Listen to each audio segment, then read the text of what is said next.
கடகராசி அன்பர்களுக்கு தமிழ் புத்தாண்டு நல்வாழ்த்துக்கள். அதாவது நல்ல சிந்தனை கொண்ட, எதற்கும் அஞ்சாத நல்ல சிந்தனை கொண்ட கடகராசி அன்பர்களே, உங்களுடைய ராசிநாதன் சந்திர பகவான் அவர் இருக்கிற மாதிரியே எல்லாத்தையும் அரவணைத்து போகக்கூடிய நல்ல உள்ளம் கொண்டவர் அப்படின்னு நீங்க சொல்லலாம். உங்களுடைய ராசிக்கு 12ஆம் இடத்துல குரு பகவானும், இந்த ஜூன் மாதத்துக்கு பிறகு உங்களுடைய ராசியிலேயே குரு பகவானும் வராரு. உங்களுடைய ராசியில தான் குரு பகவான் உச்சம் பெறக்கூடிய நிலையில இருப்பாரு. உச்சமாகக்கூடிய குரு பகவான் உங்களுடைய ராசிக்கு வருவார் அப்படிங்கிறதான். அதே போல 9ஆம் இடத்துல சனி பகவானும், 8ஆம் இடத்துல ராகு பகவானும், ராசிக்கு 2ஆம் இடத்துல கேது பகவானும். இதுதான் இந்த வருடம் முழுக்க உங்களுக்கு நடைபெறக்கூடிய கிரக பயிற்சிகளாக இருக்கிறது. உங்களுடைய ராசிக்கு 12ஆம் இடத்துல இதுவரையிலும் உங்களுக்கு சுப செலவுகளை கொடுத்துக்கிட்டு இருந்த குரு பகவான் உங்களுடைய ராசிக்கு உச்சமான நிலையில உங்களுக்கு என்ன பலனை கொடுப்பாரு அப்படின்னா, உங்களுக்கு நல்ல ஒரு தன லாபத்தை கொடுப்பாரு. செயல்களிலும் சிந்தனைகளிலும் நல்ல நல்ல புதிய மாற்றங்களை கொடுப்பாரு. தெளிவான சிந்தனையை கொடுப்பாரு. மன பதட்டம் இருக்காது. உங்களுக்கு எதா இருந்தாலும் குழந்தைகள் மூலமாக ஒரு சுப நிகழ்ச்சிகள் நடத்தக்கூடிய வாய்ப்பு கொடுப்பாரு. அதே போல நீங்க எதிர்பார்த்து, அதாவது இது வரைக்கும் உங்களுடைய கடன், நீங்க கொடுத்த கடன் இன்னும் வரல, வசூல் ஆகல அப்படின்னு நினைக்கிறதெல்லாம் இந்த வருடம் உங்களுக்கு ஜூன் மாதத்துக்கு அப்புறம் உங்களுக்கு படிப்படியாக ஒவ்வொன்றாக கிடைக்கக்கூடிய வாய்ப்பு இருக்கும். உங்களுக்கு கடன் வசூலாகும். அதனால தனவரவு உண்டாகும், லாபங்களும் கூடும். இருந்தாலும் 8ஆம் இடத்துல ராகு இருக்கிறதுனால கொஞ்சம் அலைச்சலை கொடுப்பாரு. ஒரு பயணத்துல ஒரு கவன குறைவை கொடுத்துருப்பாரு. கவன சிதறல்கள் இல்லாம எந்த வேலையுமே நீங்க செய்யக்கூடாது. அதிக கவனத்தோடையும் எச்சரிக்கையோடையும் ஒரு முறைக்கு 4 முறை யோசித்து ஆலோசித்து சிந்தித்து செயல்படணும் அப்படிங்கறதான். குடும்ப உறவுகளிடையே கடுசலா நடந்துக்காதீங்க. பொறுமையான நிதானமான போக்கு கொடுங்க. அவங்க கிட்ட எல்லாத்தையும் அரவணைத்து செல்லக்கூடியவங்க. ஏன்னா சந்திரன் தான் உங்களுடைய ராசிநாதன். அப்படி இருக்கும்போது தாயன்பு கொண்டவங்க, தாயன்பு போல எல்லாத்தையுமே பாத்துக்கிட்டீங்கன்னா, அதாவது முன்னாடி நீங்க பாத்துக்கும் போது உங்களையும் ஒருத்தர் பாத்துக்குவாங்க. அப்ப உங்களையும் ஒருத்தர் பாத்துக்கக்கூடிய வாய்ப்பு எப்படி அப்படின்னா, நீங்க எல்லாத்தையும் அரவணைத்து போகும்போது தான் உங்களுக்கு கிடைக்கும் அப்படிங்கிறது தான். அதனால இந்த வருடம் பாத்தீங்கன்னா உங்களுக்கு மிக மிக சிறப்பாக இருக்கக்கூடிய வருடம் தான்.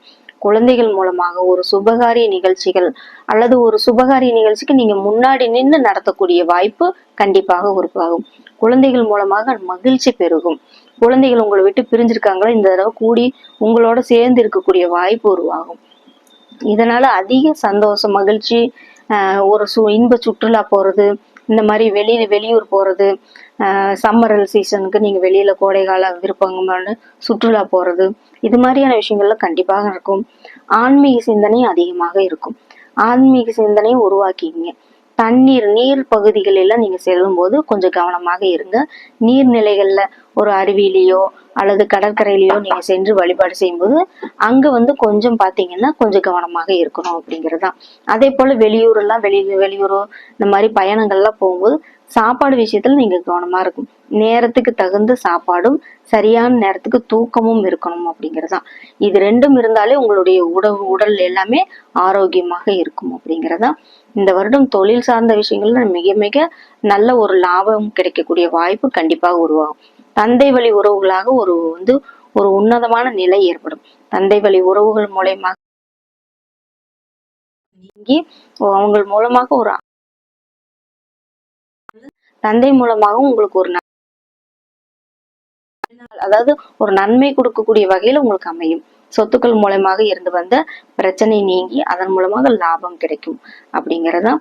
பயணத்துல மட்டும் நீங்க கொஞ்சம் கவனமாக இருங்க. ஹெல்மெட் போடாம இருக்காதீங்க அப்படிங்கறதுதான். கடகராசியில புனர்பூச நட்சத்திரத்துல பிறந்தவங்க பாத்தீங்கன்னா, கோயில்ல இருக்கிற யானைக்கு கரும்பு வாங்கி கொடுங்க. யானை கிட்ட அடிக்கடி ஆசீர்வாதம் வாங்குங்க. உங்களை குருவோட பலம் உங்களுக்கு நிறைந்து இருக்கும். அதே போல உங்களுடைய வளர்ச்சியும் நல்ல ஒரு யாருமே அதை கண்டுகொள்ளாத மாதிரிக்கு, உங்களுக்கு எதிரிகளே இல்லாத அளவுக்கு உங்களுக்கு வளர்ச்சி இருக்கும் அப்படிங்கறதுதான். இந்த வளர்ச்சியில யாருமே குறுக்கிட முடியாது. யானை கிட்ட மட்டும் நீங்க அடிக்கடி ஆசீர்வாதம் வாங்குங்க, அது போதும். கோயில் யானை கிட்ட வாங்கணும். அடுத்து பாத்தீங்கன்னா, பூச நட்சத்திரத்துல பிறந்தவங்க வேல் வழிபாடு செய்யுங்க. வேல் பாராயணம் செய்யுங்க. செவ்வாய்க்கிழமை தோறும் வேல் பாராயணம் செஞ்சுட்டு வேல் வேல் வெற்றிவேல் அப்படின்னு சொல்லிக்கிட்டே இருங்க. கண்டிப்பா உங்களுக்கு வெற்றி மேல வெற்றி கிடைக்கும். அதே போல வள்ளலார் ஜீவ சமாதிக்கு சென்று ஒரு விளக்கேற்றி வழிபாடு செஞ்சு ஒரு 1/2 மணி நேரம் தியானம் செய்யலாம். மன நிம்மதி ஏற்படும். ஆயிலி நட்சத்திரத்துல பிறந்தவங்க புத்துக்கண் வழிபாடு செய்யுங்க. ஒரு ராகு காலத்துல, வெள்ளிக்கிழமை ராகு காலம் அல்லது செவ்வாய்க்கிழமை ராகு காலத்துல புத்துக்கண்ணுக்கு சென்று புற்று வழிபாடு செய்யுங்க. மஞ்சள் வெள்ளை போட்டு அங்க இருக்கிற இதுக்கு ஒரு விளக்கேற்றி எலுமிச்சம்பழம் ஒரு குத்தி அங்க நீங்க விளக்கேற்றி வழிபாடு செய்யுங்க. நாகராஜர் வழிபாடு, ஆதிசேஷனையும் வழிபாடு செய்யலாம். நாகராஜர் உள்ள தெய்வங்களையும் நீங்க வழிபாடு செய்யலாம். இது செய்ய செய்ய உங்களுக்கு ஒரு நல்ல ஒரு வளர்ச்சி கிடைக்கும். இந்த வருடம் கடகராசி அன்பர்களுக்கு மிக மிக அற்புதமான வருடமாக அமைகிறது. இந்த தமிழ் புத்தாண்டு உங்களுக்கு அனைத்து செல்வத்தையும் கொடுத்து, சகல சௌபாக்கியத்தையும் கொடுத்து, நல்ல ஒரு வளர்ச்சி பாதையும் கொடுத்து முன்னேற்றத்தை கூட்டி சொல்லுவாரு அப்படிங்கிறது தான். குலதெய்வத்தை வழிபாடு செய்யுங்க, பெண் தெய்வ வழிபாடு செய்யுங்க. கண்டிப்பா உங்களுடைய வாழ்க்கையில நல்ல முன்னேற்றம் உண்டு. அனைவருக்கும் வாழ்த்துக்கள். நன்றி, வணக்கம்.